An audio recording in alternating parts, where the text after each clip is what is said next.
क्या हुआ चंद्र? ये दूत पाखंडी आचार्य, वो मुझे सम्राट धनानंद का हीरा चुराने को कह रहा है।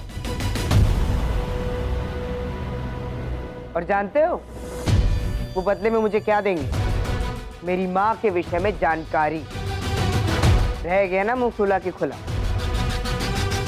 और इस पाखंडी आचार्य का सेवक बनने से तो अच्छा है कि मैं उस लुब्धा का दास बनकर रहा हूं। कम से कम वो स्वयं को सिद्ध और विद्वान तो प्रमाणित करने का प्रयास नहीं करता है। और इसे देखिए, अपने देश के हित के लिए एक स्वप्न संजो के रखा है इसने। इसके सिद्धांत, आदर्श सब मिथ्या था और पाखंड था। चलो चलते हैं यहां से। पोटली बांधो सब अपनी। हम इस पाखंडी, इस ढोंगी आचार्य के सेवक बनने को बाध्य नहीं है, जो केवल अपने स्वार्थ के लिए सोचता है। किंतु चंद्र, यदि वो तुम्हें ये कार्य करने को कह रहे हैं तो अवश्य ही इसके पीछे कोई विशेष उद्देश्य होगा। और वैसे भी तुम तो वहां प्रतिदिन जाते हो, है ना? हाँ, किंतु दिन के रक्षक के रूप में। और वैसे भी महल की सुरक्षा व्यवस्था अत्यंत कठोर है। प्रतिदिन जब मैं महल में पहुंचता हूं तो मुझे महल के सुरक्षा प्रमुख को सूचित करना होता है। तत्पश्चात मेरा नाम वहां लिखाता है और फिर मुझे एक कड़ा दिया जाता है जिससे मैं महल में प्रवेश कर सकता हूं। महल के विभिन्न भागों में जाने के लिए विभिन्न रंगों के कड़े हैं और संध्या में हमें वो कड़े पुनः द्वारपाल को लौटाने होते हैं, जो उन्हें सुरक्षा प्रमुख को लौटाता है। इसमें कभी कोई चूक नहीं होती, इसलिए रात्रि में वहां प्रवेश के लिए कोई मार्ग ही नहीं है। जब सीधा रास्ता ना मिले तो टेढ़ा चलना चाहिए चंद्रगुप्त।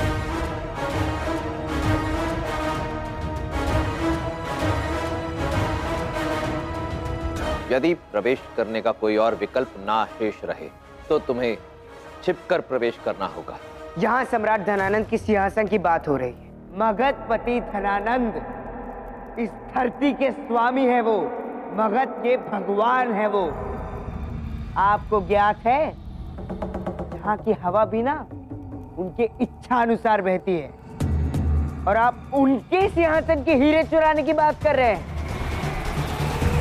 तो स्वर्ण का एक टुकड़ा चोरी होने पर सहस्त्रों के प्राण ले ले, वो उस हीरे के बदले मेरा क्या हाल करेगा? आपका ये टेढ़ा मार्ग मुझे मृत्यु तक ले जाएगा।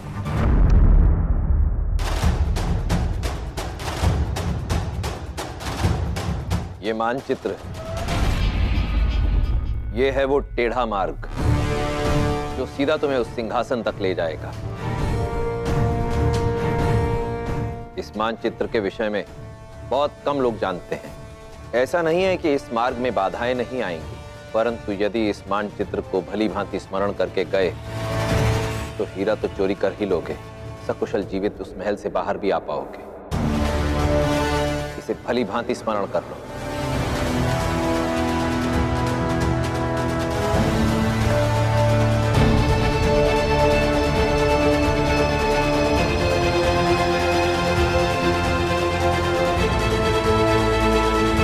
स्मरण हो गया? हाँ।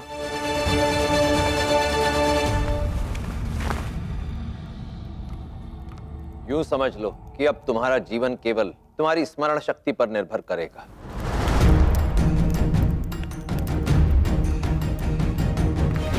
अरे रे रे रे आचार्य, आप ये क्या कर रहे हैं?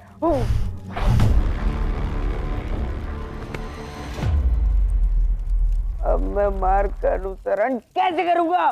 तुम एक गुप्तचर हो चंद्रगुप्त, और गुप्तचर के पीछे तो स्वयं उसका साया भी नहीं छूटना चाहिए। यदि इस मानचित्र को साथ में लेकर जाओगे तो अपने प्राण संकट में डालोगे। अरे मति तो भ्रष्ट नहीं हो गई आपकी? यदि इसे जलाना ही था तो इसे बनाया क्यों? ओह, भूल मेरी ही थी। मैंने कैसे सोच लिया कि आप मेरे लिए सरल कार्य सोच सकते हैं। आपको तो कठिनाइयां उत्पन्न करने में आनंद आता है ना?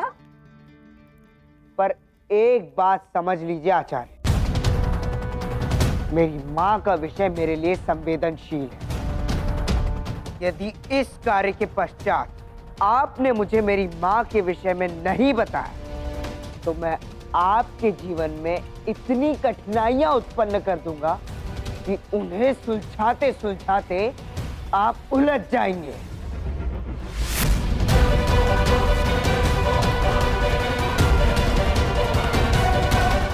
आचार्य, आप तो चंद्रगुप्त को सम्राट बनाना चाहते थे, किंतु सम्राट तो चोरों को दंड देते हैं और आपने उसे ही चोर बना दिया। ये कैसी पहेली है? जिसे तुम चोरी कह रहे हो वो एक कार्य है, चंद्रगुप्त के प्रशिक्षण का एक भाग। इस कार्य की सफलता पर बहुत कुछ निर्भर करता है, विशेषतः अखंड भारत के स्वप्न की सुरक्षा।